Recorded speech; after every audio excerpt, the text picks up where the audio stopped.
Bold predictions, chapter 14. Oh, we've got 5 more bold ones tonight. Almost went with a 10. Almost have a 10 on the boldness scale. So let's start with the one that's a 7.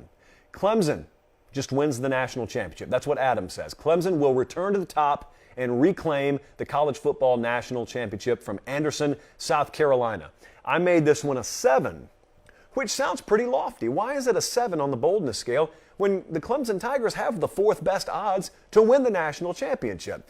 Well, it goes back to how much more difficult it is to win it once you're there in the playoff than to get to the playoff. Because if we're checking in from old Anderson, South Carolina, and we're saying Clemson's going to make the playoff, that's not bold. Win it all, a little bit bolder.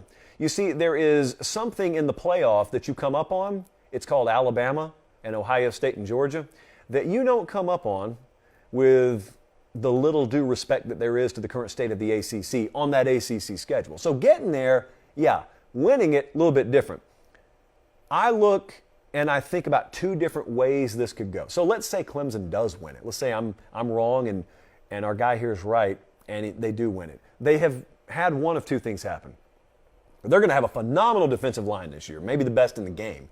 So either they have duplicated the Georgia approach, where they get good enough quarterback play and they just suffocate people defensively and no one really rises up with a truly revolutionary generational offense against them. Either they do that, or DJ Uiagalelei improves a great deal and they are truly a complementary football team, and both of those facets, O and D, play at a high level, and it's just Clemson football at that point. Or maybe Cade Klubnik just comes out of nowhere as a true freshman, like Trevor Lawrence did once upon a 2018, and they do it that way. I don't know how it would happen. I think it is still fairly bold, even though they're favored to get there, to say they win it all. So I'm going to go with a 7 on the boldness scale. Next up, this one was kind of arbitrary, so we got to kind of come up with our own criteria here. James from Grove City, Ohio, he said, the SEC will not be viewed as the best conference in 22. The Big Ten will reign. Well, I had producer Jesse, better known as Stats and Info, go and do some digging. And I said, let me know how the hierarchy shakes out right now. Preseason, of course. Who's favored to do what? And just give it to me like I'm 5 so it makes sense. And so producer Jesse, he pitter-pattered his way into his office. He came back out and he said, all right, here's what we got for you. In terms of the preseason national championship odds, 3 of the top 5 teams are in the SEC, most of any conference. If you extend that to the top 20, 6 of the top 20 are from the SEC. Again, most of any conference. Now, that's great. That's the preseason. But we're talking about once toe meets leather, once we actually strap it up in the fall and we play. Because no preseason has ever played out exactly as people expect. So what do we have to have happen here? If the SEC is viewed in December as anything less than the best conference in the country and the Big Ten overtakes them, and it would be the Big Ten if this happened, I look around and you could paint me a picture where Bama and Georgia, who are the 1-2 in the SEC, any given order, they are matched by Ohio State, Michigan, let's just say. That could happen. But then when you get past Tier 1, you've got to find a way for your Penn States and your Michigan States and your Wisconsins, whatever happens in the West. You got to find a way for that group to match or exceed the nucleus of Tier 2 in the SEC, and that would be Arkansas, Texas A&M, Kentucky this year, Ole Miss. Like, we don't even talk about Ole Miss on the national scene. And Ole Miss could go win the ACC this year. So there's a lot of depth of quality in the SEC. You got to have a bunch of cannibalization down there, and then you've got to have at least one of those Penn State, Michigan State, Wisconsin. You got to have another one of them surge to the top. I just think it's unlikely that all of that coalesces. I think the Big Ten's a very solid conference.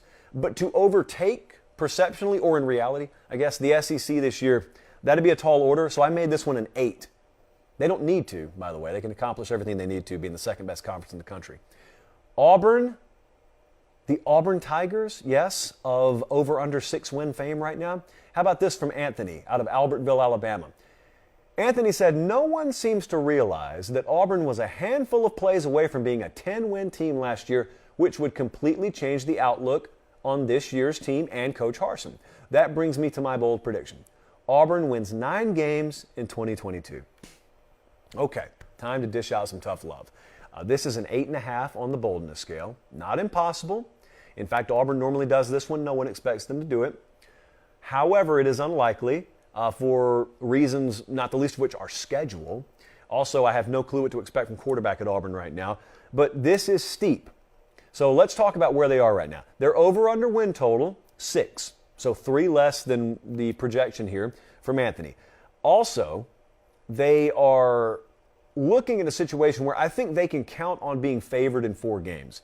And I would say Mercer, pretty good shot. San Jose State, Missouri at home, and Western Kentucky. Okay, those 4 games, yes, pretty confident they'll be favored in. Maybe they'll be favored at Mississippi State, I don't know.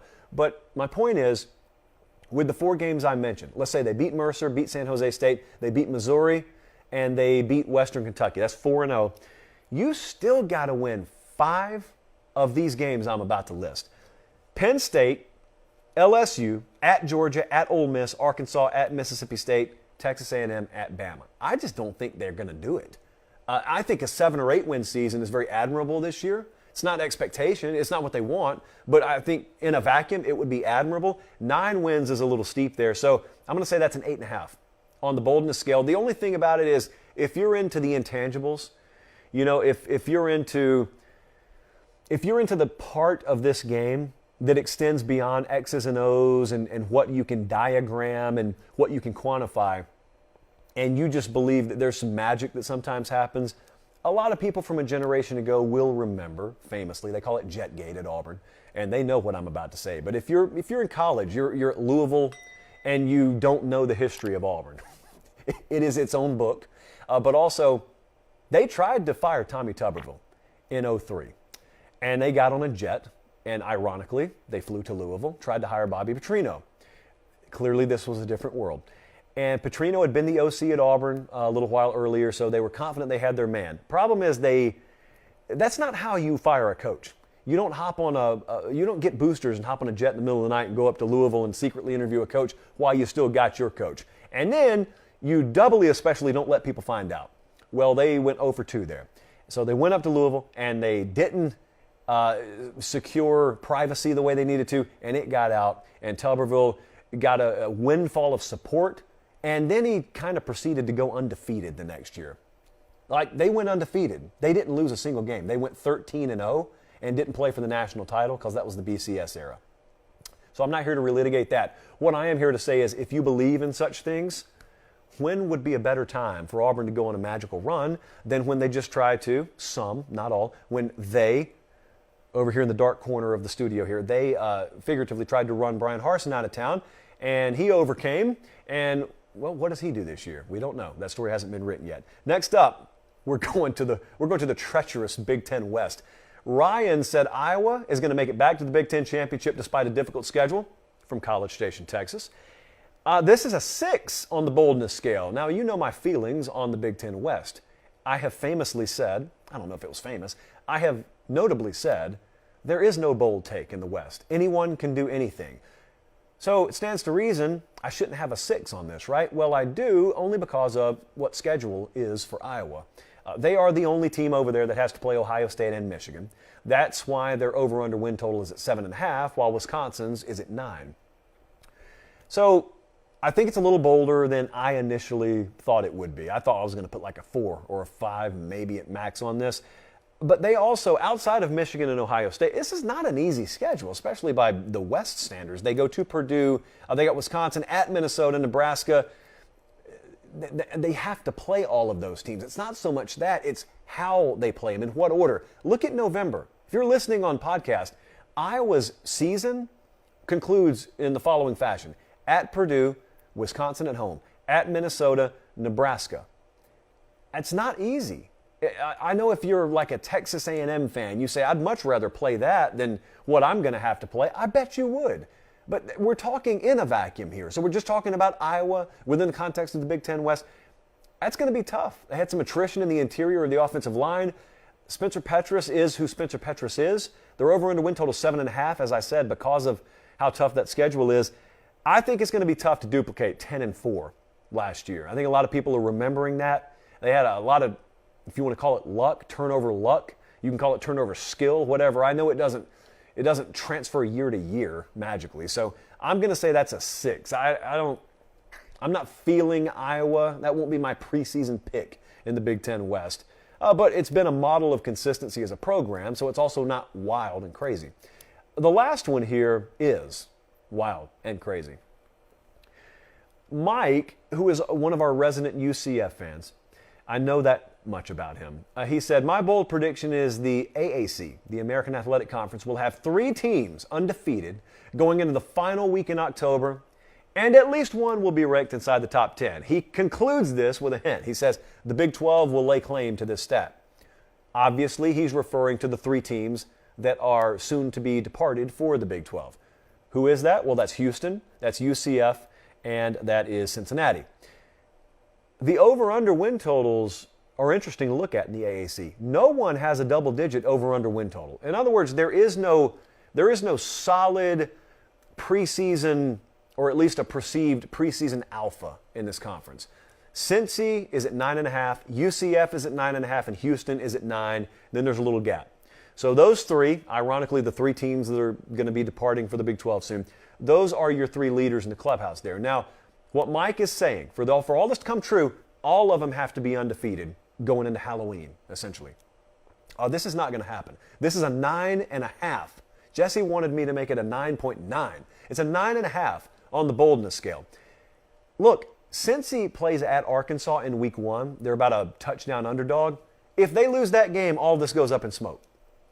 So that alone requires a pretty big upset by a team that just lost 9 guys to the NFL draft, including the quarterback, going on the road in the SEC against a team that will play with their hair on fire in Arkansas. So they've also got Indiana at SMU. That's just Cincy's schedule. Houston's probably got the most workable path. At Texas Tech, they got Rice. Maybe you do lose to food here. Probably not. They got at Memphis, at Navy back-to-back, and UCF plays Louisville, Georgia Tech, SMU. My point is they'll win most of these games. They're not all 3 winning all of those games, and then you got to have one of them inside the top 10, which would probably need to be Cincinnati because they are the only one that has a schedule that could get them fat enough to be in the top 10 by Halloween. That's not happening. So I'm going to make that a 9.5. But the boldness I appreciate because Mike's being true to brand there. He's being authentic to his brand. He is an AAC. He is a G5 guy through and through, and I do appreciate that about him.